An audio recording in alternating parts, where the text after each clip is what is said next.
Okay, well, welcome everyone. My name is Dania Matos. I'm the Associate Chancellor and Chief Diversity Officer here at UC Merced, and I use she, her, ella pronouns. As I shared, and for those of you just entering, this is our inaugural Equity Advancing Showcase on Education, the culmination of our anti-racist pedagogy initiative, which I'm so glad to announce is here to stay. I want to start by thanking our partners in this, Eileen Campfield from the Center for Engaged Teaching and Learning, and Sam Osiena from our Merit Writing Program. As you know, last summer was the launch of many things, and this is something where it was a labor of love, right? Not only in this work, but of each other's, of ourselves. I want to thank all the instructors who participated, the students who are going to share their voices today. I want to thank my team, without which none of this would be possible. So thank you, everyone. I get in trouble if I start naming. So all of you, you know who you are. And if you haven't met it, they are some fantastic, phenomenal human beings. We wanted to provide some context a little bit to what EASE was reflected, particularly from the feedback survey from the participants themselves. So they came from a range of experiences, from engaging with anti-racist pedagogy, from beginner to I did a little bit of reading, to I applied concepts, to made a lot of changes in the classrooms.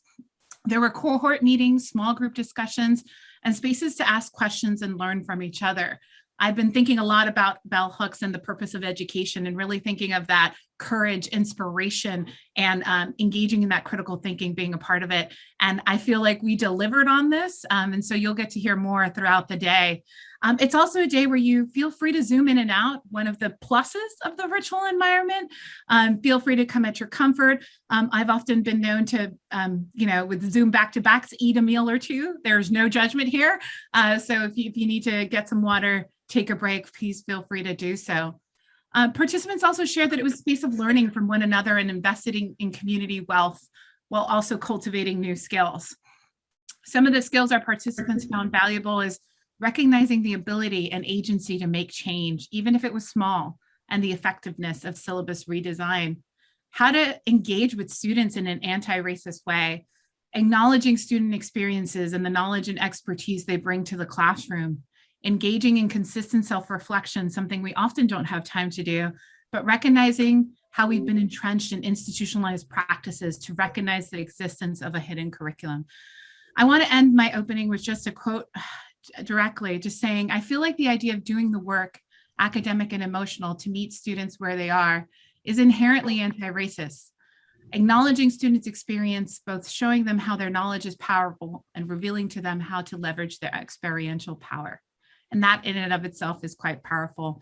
So with that, I will turn it over to Ona Primitivo, who's going to walk us through our land and neighbor acknowledgement and reflections.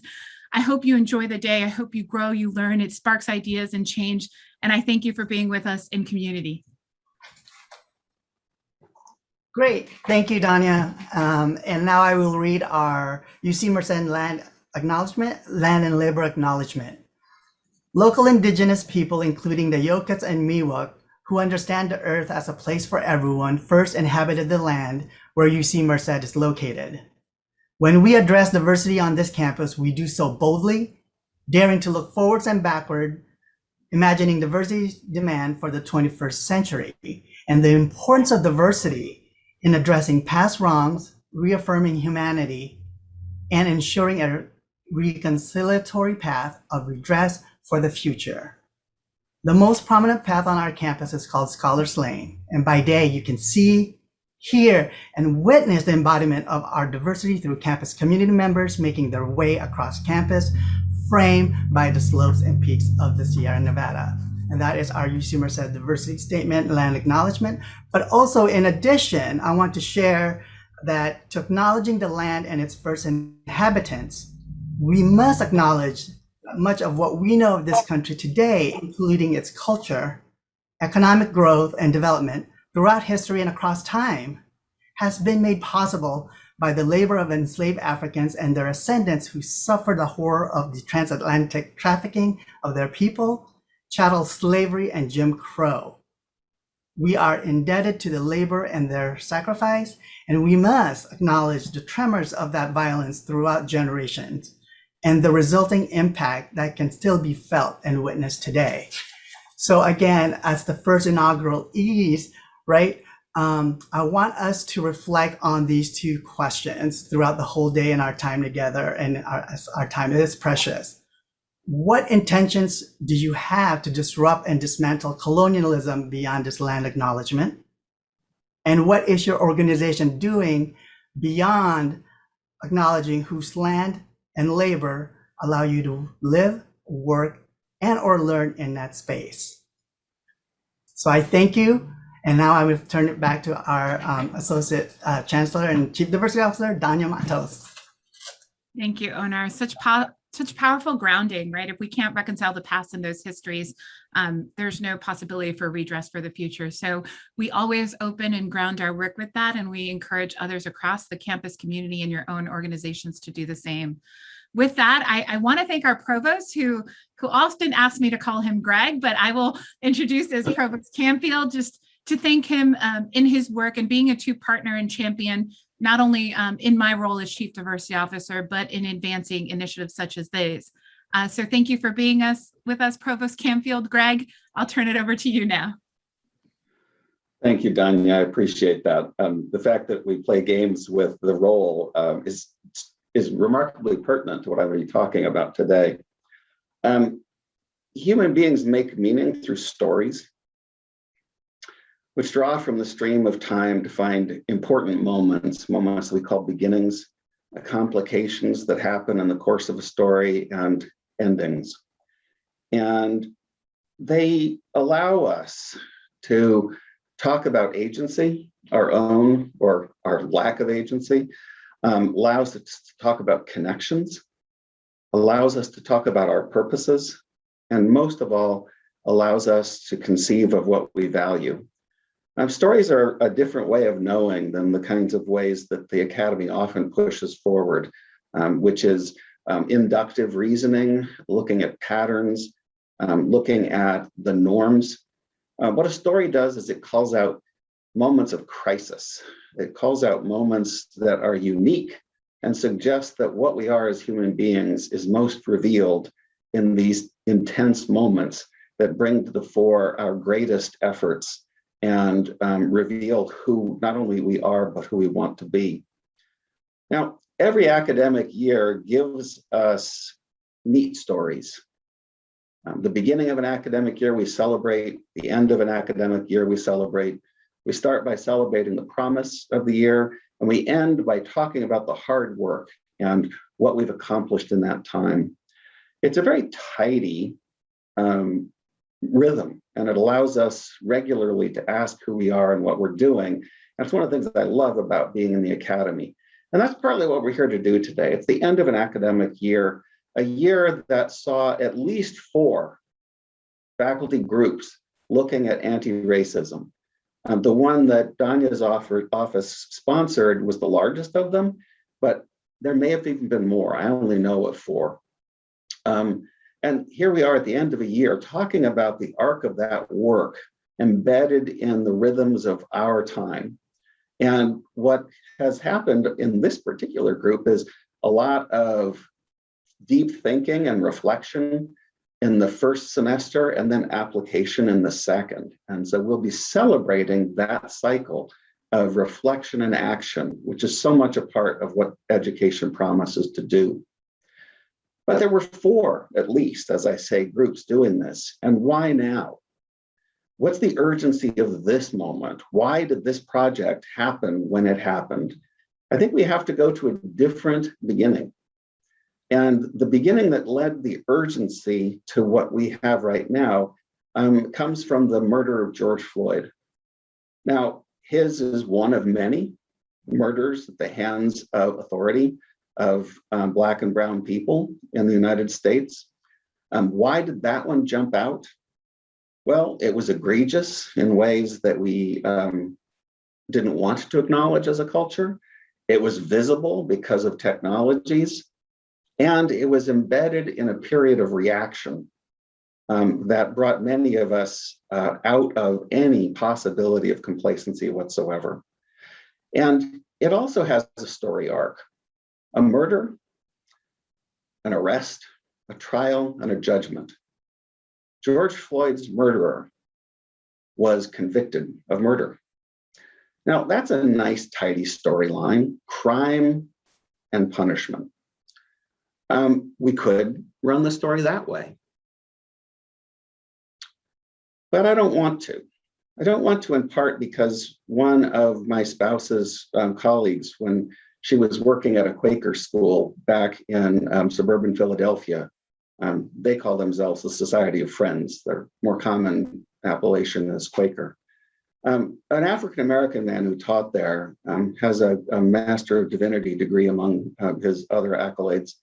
He responded to the conviction of Chauvin by saying something about his own life. He said, as a Black man, I was the first in my family to graduate from college. I was an exception. I was exceptional. All of my children have advanced degrees. Now they're part of a trend. And when their children all graduate, it will be transformation. Now, we need more than one conviction for this to go to trend, and a long trend for it to become transformation. And Dwight said, I'm in it for the long haul. So there's another story arc here, a very long story arc. And I'm going to bring a little artifact from one step in that arc to show you here. This is a t-shirt I got at this celebration. Now, it was election night, and it looked like Obama was going to be elected. All the polls said so. I, for one, was terrified because I remembered Tom Bradley running for governor of California, and all the exit polls showed that he had won. I went to bed celebrating that California was going to have its first Black governor. I was thinking, this is transformational. Woke up the next morning and found that those exit polls were wrong by enough percent so that Bradley lost. And that means that a large number of people lied to the exit pollers. 5%? About 5%. It was off by about 5%. That 5% who were performing their anti-racism, but voted according to their own personal opinions, made the difference between progress and reaction. And so when Obama was running, I was afraid. I wasn't confident until it was clear that he had won Florida and North Carolina, et cetera, et cetera, et cetera. And I was in a room of folk who were celebrating. Oh, it was a great celebration. We had a blast. It was so much fun. They gave out these t-shirts. They're all extra large. So, my spouse's is too big for her. So I got two. And, now it's really old. It's got stains on it. I don't know if you can see the stains. It's really soft, threadbare. This is an old shirt. Very happy to have this shirt. But that change in America didn't quite happen the way we thought it would. All sorts of people were saying, oh, wow, we've got a Black president. We're in a post-racial world. Within very short order, the forces of reaction set in and explicitly tried to bar anything that Obama wanted to do just to make him fail. Totally unprincipled reaction. The forces of racism were invigorated by that exception. It wasn't a trend. It wasn't transformation. It's a beautiful exception, and I'm very happy it happened, and it gives me heart, but it's not yet the trend, and it's not yet the transformation. Higher education is supposed to be transformative. I love Danya as a partner in this work because she constantly says to everybody, training is performative, education is transformative. And why does she say that all the time? Because we keep hearing, oh, we need to train people. We need sensitivity training. We need implicit bias training. We need cultural competence training. And if we just have those things, we'll be able to move on. No, as Danya tells us, it's performative, not transformative. It's what I saw when Bradley did not get elected, because some people performed virtue by saying, oh yeah, I voted for Tom Bradley. I'm not racist, but did something else in the voting booth. That kind of performance can be superficial. It doesn't necessarily have to be transformative. It's actually in the words. The word training simply means to make something follow, as in a train, to be on the same tracks in the same line, being pulled along without any agency. You just follow. Whereas education, the root of the word education is to draw out. When you educate a person, you find what's in them and you work with them to turn that into something better than it would have been without conscious and intentional direction of that person's self. That is so different from training. So have we ever truly been educators in that sense of the word? Our practices, regardless of our spoken intentions, regardless of our deepest held intentions, have not been transformative in this sense. Because what we have done is we've required the people who come to us to transform themselves into our image, into the image that this institution has held as what is valuable for a very long time. We cultivate the exceptions, not transformation. Well, we're to the point where we've got enough people who have been marginalized, racialized, genderized, or marginalized in any one of a number of other ways, that we've got a trend going. And now our job is to make that trend transformational. Now, why do I say it hasn't been to this point? Because the academy has predetermined what success looks like. It gives credentials to say what success looks like. There's a hidden curriculum. There are ways of being and knowing that are validated and those that are not validated. And we have biases and behaviors that we have not examined, or those of us who have examined have hidden it because we feel threatened by that external structure if we are to bring those things out. If the marginalized have to surrender their community and cultural wealth to behave in normalized fashion to a white male standard, it's really obvious. And the stress on those folk is huge, but they still have internalized these ideas of normalcy. They have been trained. If we are to educate, then we must begin by educating ourselves. And when I say that, I mean that every one of us has been inculcated and certain values inculcated into us, despite our larger intentions. I hear the expression, think outside the box, all the time. I want to flip it. I think it's time we look inside the box. Look inside the lines that have made us stick in a place. It's a Schrodinger's box. We don't know what's alive and dead in there. It's time we turned inward and examined why we're in a box, why we think the way we do, and if we really want to stay there. Because if we can't examine internally, we can't move out. Now, this has been true of almost every major change movement in America, and it's been true of many wisdom traditions throughout the world. Now, when I think of the major movement that was alive and well at the birth of my political consciousness, the civil rights movement, the Southern Christian Leadership Conference had a way of engaging in nonviolent action, and it began through self-purification, through self-reflection. Why am I doing this? Am I doing it for my glory, or am I doing it for the good of the community? And this draws on the Quaker tradition that Eileen and I were so fortunate to have engaged when we were living in the Philadelphia area. The tradition that Dwight Spann Wilson, who I mentioned before, came out of. The Quaker tradition begins with this sense of God is within, it's not transcendent and out there, and that to be truly people of God, we have to acknowledge that divineness within each of us. And it begins by cultivating it in yourself and recognizing it in others, to try to reduce your ego and engage with that sense of goodness. So it's this deeply self-reflective beginning that ends in action outward into the culture for good. And that only by acting on it can you actually be a part of the divine. And this is, as I say, a very old idea of wisdom. I mean, the ancient Greeks said that the hardest knowledge is self-knowledge.